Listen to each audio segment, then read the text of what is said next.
explain to me, and to our audience, if you will, how you got from an architectural degree to Weird Al.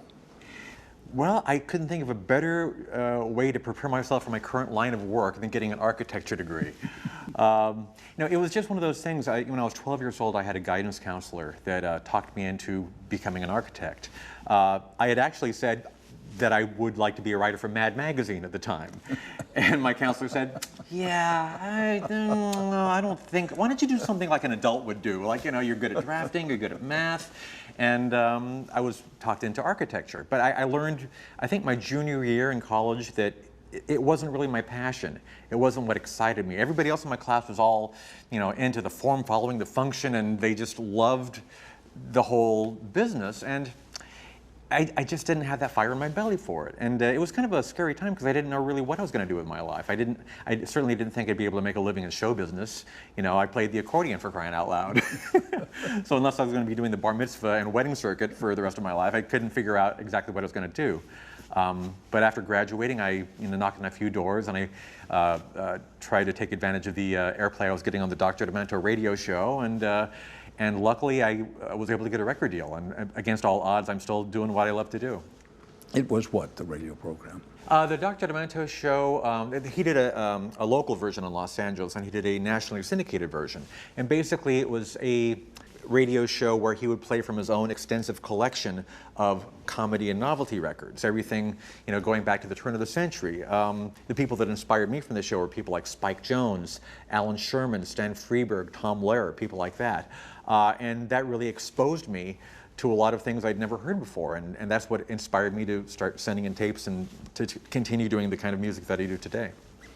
And while you were oscillating from architecture to this, I'll call, crazy radio show, were your parents scratching their head and saying to themselves, what's happened to our son? He was good at math, he was good at science, he was terrific at school, he graduates at 16, he's valedictorian, we send him off to college, he's great at architecture, but he wants to do this crazy radio stuff. If my parents were concerned or worried, they did a pretty good job of hiding it from me. I think they always knew that I had a pretty good head on my shoulders, and I wasn't impulsive, and I wasn't one of these kids that was going to run off to Hollywood and take my shot at stardom. That wasn't what I was all about. I always had a job. When I was trying to get a record deal, it was basically a minimum wage day job, but I always was pretty adult-minded, and I always made sure I could take care of myself. And my parents, as far as I knew, never really worried about me because they knew that somehow I would land on my feet. They said, you can come back home and live in the garage anytime you want. Well, tell me what happened. You start sending tapes to the radio program, and then what happened? Well, it took a few years, but I built up a cult following through the Dr. Demento show. Being on the Dr. Demento Funny 5 or Top 10 doesn't necessarily translate to a record deal. So Funny 5 or Top 10? At the end of every show, he would play the most requested songs of the night. For a while, it was the Funny 5, and then I think it was the Top 10.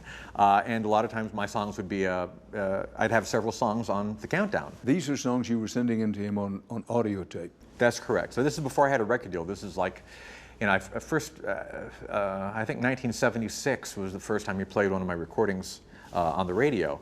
And it was literally recorded on a cassette tape recorder in my bedroom, just me and the accordion. Very primitive.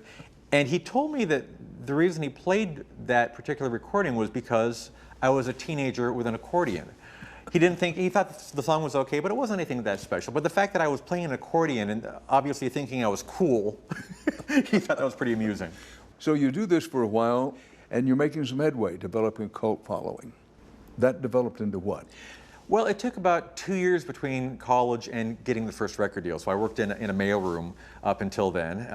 And we basically approached every single record label in town. And everybody said, oh, this is great, this is really clever and creative and brilliant and funny. We're not interested.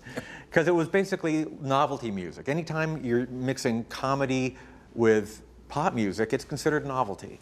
That was at a point in time where people just didn't see the value in it. They thought It was basically the domain of one-hit wonders. It was a very ephemeral art form. Novelty artists have a habit of having a big hit and then disappearing quickly into obscurity. They said, you know, we think you're great, but we want to have a roster of artists that have long careers, so I'm afraid we're not going to be able to work with you, which is the big irony of my career, because I've now lasted 30 plus years, which is considerably longer than a lot of the people I was making fun of in the early days.